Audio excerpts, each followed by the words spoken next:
sont importés d'Allemagne. De quelle région Hambourg et Leipzig.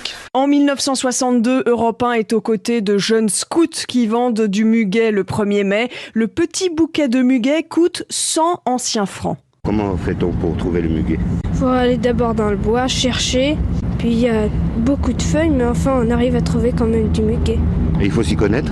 Oh oui. En cette même année 62, à Chaville, en région parisienne, ce vendeur de muguet livre ses astuces.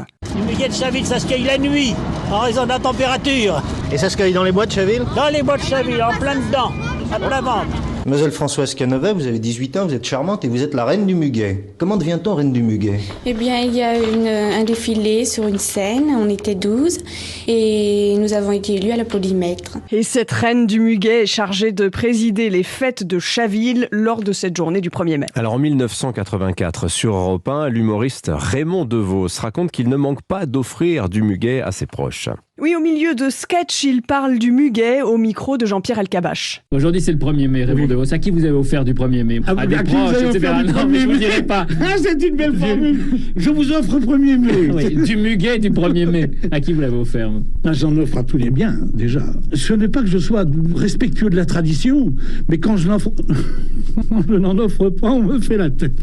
Alors, c'est là que je vois que c'est utile. Quelques années plus tard, en 1995, ce producteur nantais a sa propre méthode pour vendre du muguet en restant serein. La quasi-totalité de la production vient de la région nantaise. Le rituel de la cueillette est précédé tous les ans pour lui d'une certaine angoisse. Je fais un peu de sophrologie qui permet de se relaxer parce que sinon on est tellement stressé, tellement tendu qu'on arrive à ne plus raisonner correctement et à faire des bêtises au niveau des cultures. Et je dois dire que mon entourage a trouvé une très nette différence dans mon comportement du fait, disons, de cette relaxation. Eh bien, voilà une solution.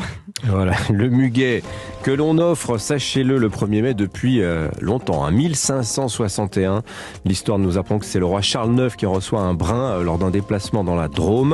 Et il décide ensuite d'en offrir chaque année ce jour-là aux dames de la cour. Ça ne devient une tradition populaire en fait qu'au début du XXe siècle, après une fête organisée par les grands couturiers parisiens qui en offrirent à leurs clientes et aux petites mains.